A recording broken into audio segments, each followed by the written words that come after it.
Hello, this is Mark Tooley, president of the Institute on Religion and Democracy, here on a cloudy day in downtown Washington, D.C., a cold, cloudy day, with the pleasure and hopefully the warmth of conversation with Collin Hansen of the Gospel Coalition and author of a very interesting new book, Timothy Keller, his spiritual and intellectual formation, about, of course, the famous and celebrated founder of Redeemer Presbyterian Church in Manhattan, who has had an outsized influence on American Christianity as a successful church planter, author, speaker, and public theologian.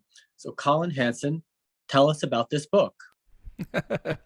Yeah, so this is not exactly like a traditional biography because the interesting thing about Tim is that he does not like to talk about himself, and he is also a living figure. Most biographies are about long past figures, but though Tim continues to battle against pancreatic cancer, the latest news has been very positive for him. So we hope we have him for a long time. So what this book primarily is an exploration of all of those influences in his life and a lot of stories that nobody knows and a lot of things that explain so much of what makes him who he is and have made him so influential as a pastor. Just give you an example that Tim and his wife Kathy gave me permission and vouched for me to talk with a number of their friends and even family members.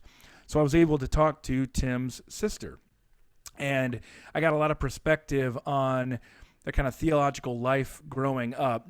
Tim is such an interesting conglomeration of American religion because he was baptized Roman Catholic by his mother, who was one time an Italian Catholic, but then she also had him baptized as a Lutheran in the Keller's historic German Lutheran church there in eastern Pennsylvania.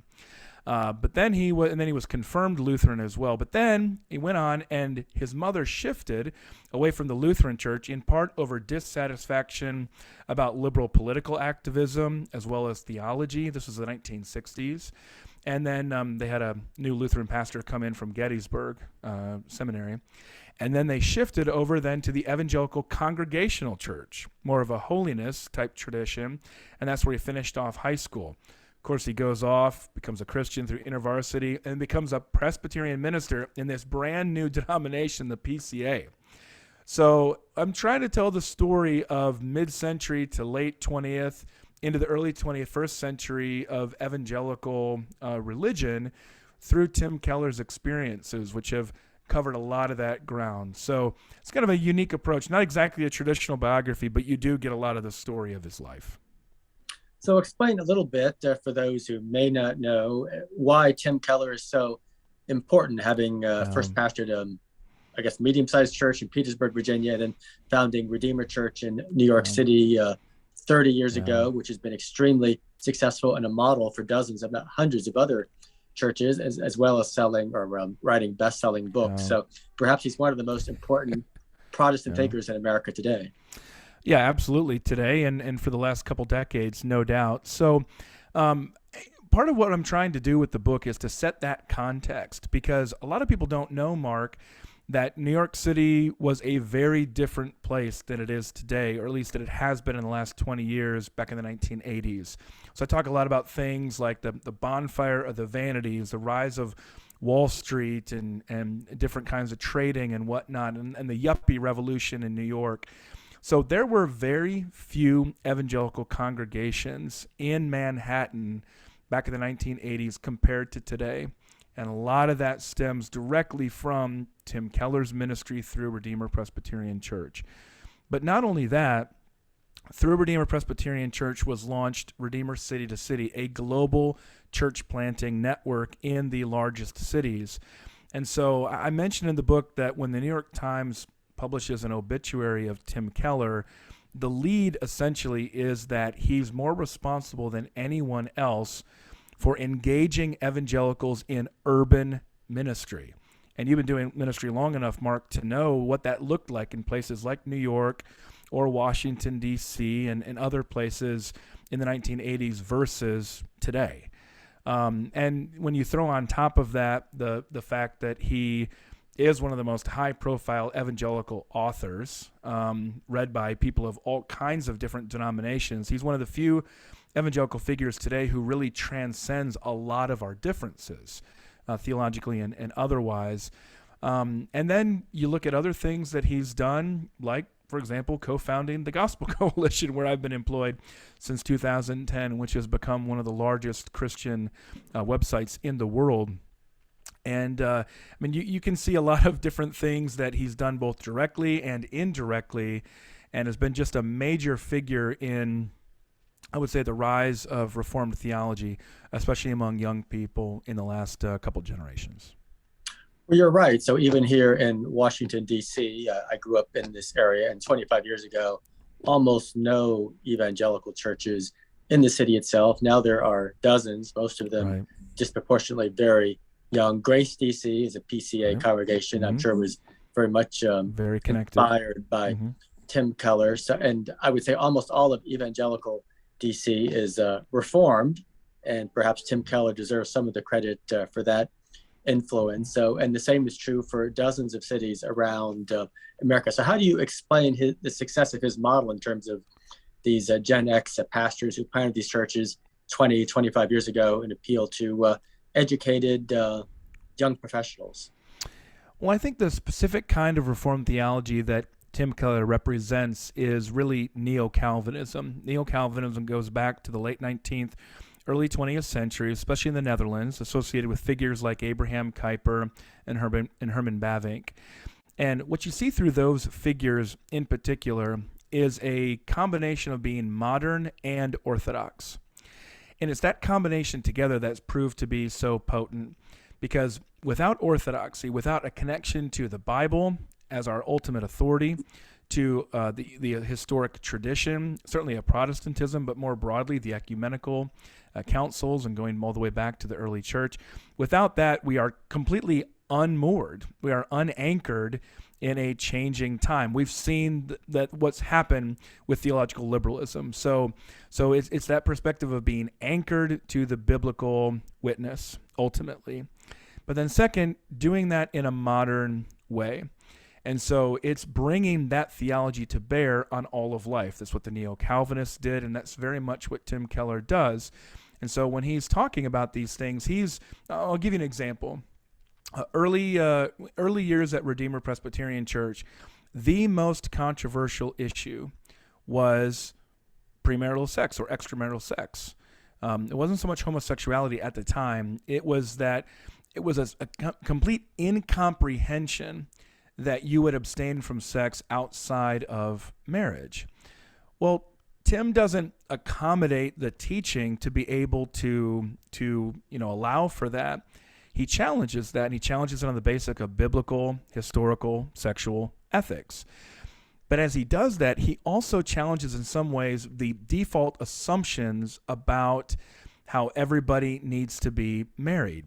And he goes back to the biblical witness and points out that singleness is highly valued and in some ways even seemingly preferred for the purposes of gospel ministry, as the Apostle Paul writes in there.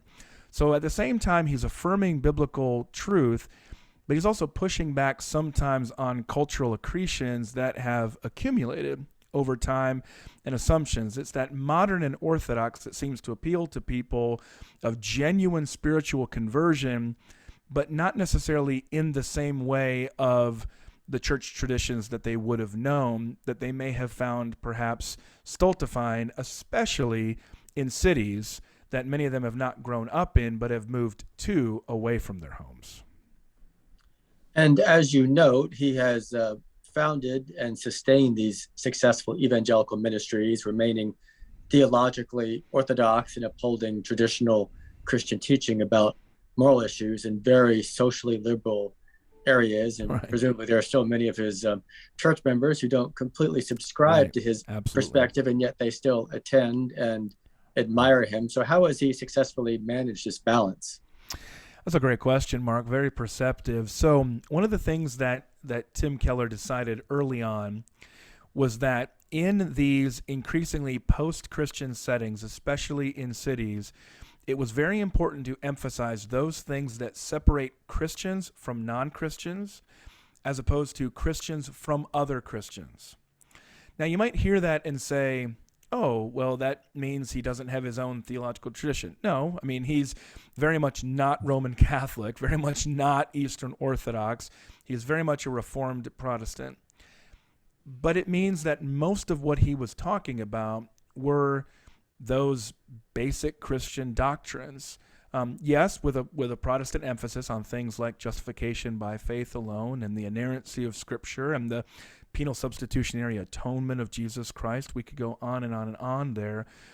But he was really teaching more of Christianity than that particular denominational view. So, for example, at Redeemer Presbyterian Church, if you were going to be an officer in that church, a staff member, certainly an elder and be ordained, you had to be right down the line on all of those beliefs. But they were not emphasized in the same way for every member of the congregation. Now, in part, because that's the way Presbyterians work, that's not a big deal. For Baptists, it might have been different because of congregational voting. But essentially, it's exactly what you said, that the church majored on the majors, didn't always push people on those things that they deemed to be non-essential. And that did give them quite a bit of flexibility in an environment where it just kind of helped them to stay focused on the things that were offensive enough, which is the exclusivity of Christ, the reality of hell, the substitutionary death, as I mentioned earlier, of Jesus, and the necessity of submitting to God's word when it comes to everything, including our sexual ethics. It really majored on those things and just didn't make such a fuss about everything else. And I think that's proven to be pretty flexible and also effective for ministry.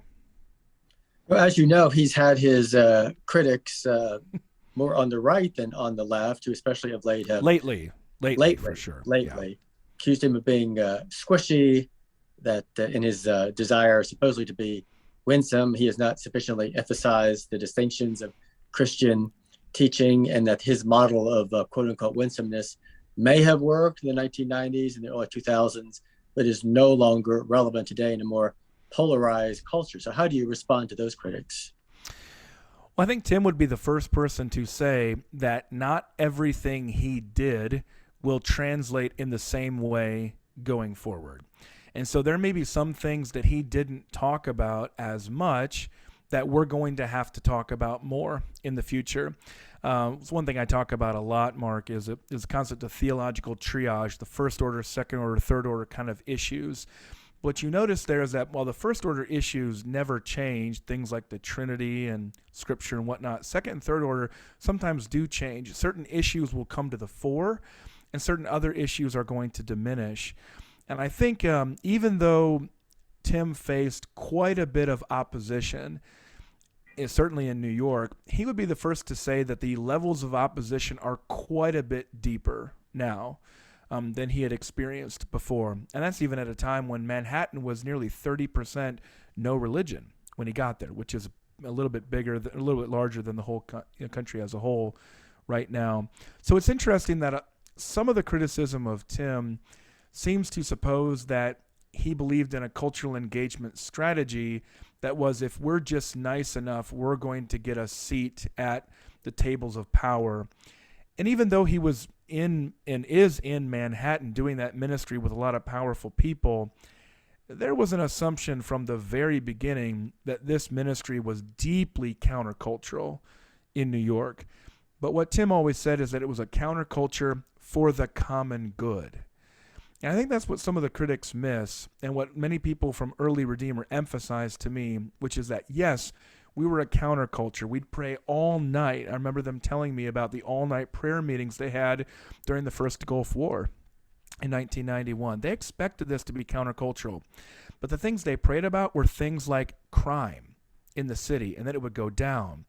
And when they saw the broken window policies and whatnot of Mayor Giuliani and some of the changes in New York, they took that as a positive answer to prayer. So I think that's what people miss. They assumed that it was just only this common good, let's be nice to everybody so that they'll be nice to us policy. No, it was always built on a countercultural, conversionist, evangelistic strategy but one that would result in love of neighbors, in obedience to God, and love of the city. And I think partly, Mark, why people don't resonate with Tim is that evangelicals have always had a pretty strong skepticism, at least since the early 20th century, towards cities. And part of what you're seeing is Tim just gets caught up a little bit, I think, in our kind of our culture wars and those divides that are so prominent in our politics today. So do you think that some of his critics have a point that his era served a purpose over the last 3 decades, but perhaps that era is closing and we're entering a new age that others will have to appeal to with a very different style and message? Well, yeah, that's what I'm saying. I think Tim would be the first person to say that. That was one thing that he said to me in 2019. We were meeting in December of 2019, just 3 months before the world shut down with COVID. And he said, I'm just not sure, Collin, if everything that I did is going to translate very well because of how much the culture has changed. The way he typically describes it, Mark, is that there were not many dots being connected between biblical truth and our popular cultural beliefs back in 1989 and when he founded Redeemer Presbyterian Church. But there are even fewer of them right now. We have to start from further behind in those issues. And so I would say that if you even look at Tim's life, he recognizes that.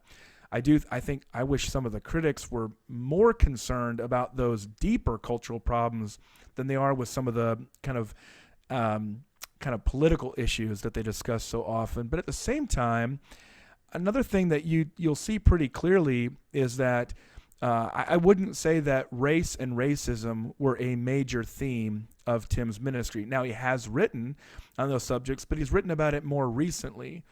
In some ways, he did write his book Generous Justice years ago, but a lot of his explorations have been more recently. And I would say that's why, in some ways, Mark, both left and right have both criticized Tim, saying, hey, you didn't talk enough about, from the right, abortion, especially the high rates in New York, or on the left, you didn't talk enough about race. But in all my years of talking with Tim, he's usually the first person to be able to acknowledge criticism and to encourage younger generations that they're going to have to figure things out themselves by God's grace. And so I think that's a good challenge for the rest of us to take up. And I would I just encourage people to treat Tim the way we want to be treated by the people who follow us, because we're going to get some things. We're probably going to not emphasize things the way that younger generations would want us to either. And so he appealed, I think it's fair to say, mostly to Gen X in terms of millennial pastors. What does he bring to the table that they should heed? And who are the next young Tim Kellers out there, if there are any? That's a good question. So, yeah, definitely Gen X in a lot of ways. You think about that Friends Seinfeld generation. In a lot of ways, that was the sweet spot of Redeemer Presbyterian Church. But I think what millennial and younger pastors need to heed from Tim is the wide breadth of his reading and the way that he would continue to grow like rings on a tree, but he never lost that first love of Jesus. He's never lost that first love of the gospel.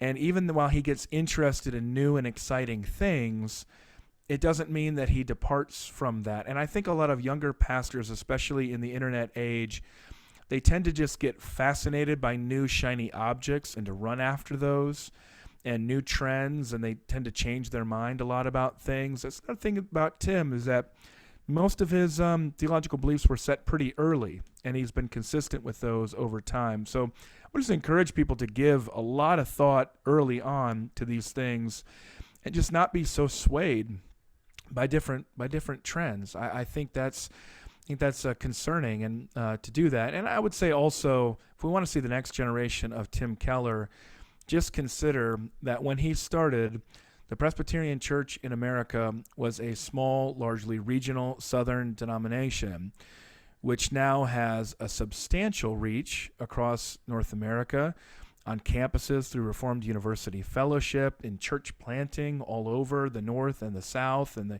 East and the West. And I think that would probably be the best legacy that Tim would want to leave behind is those people doing that kind of ministry, not just in New York, but in all kinds of different places. And the fact that now I could look at my alma mater, Northwestern University, and see a thriving Reformed University Fellowship chapter there, which is an official ministry of the PCA. I just think, Mark, how excited I would have been if I could have benefited from that when I was an undergraduate. But to think that now on almost any major campus you're going to find that kind of ministry, that's not just like Tim's sole doing, but I think he more than anybody else has inspired that kind of work from a younger generation of millennial and even now heading into Gen Z pastors. Collin Hansen, author of Timothy Keller, his spiritual and intellectual formation.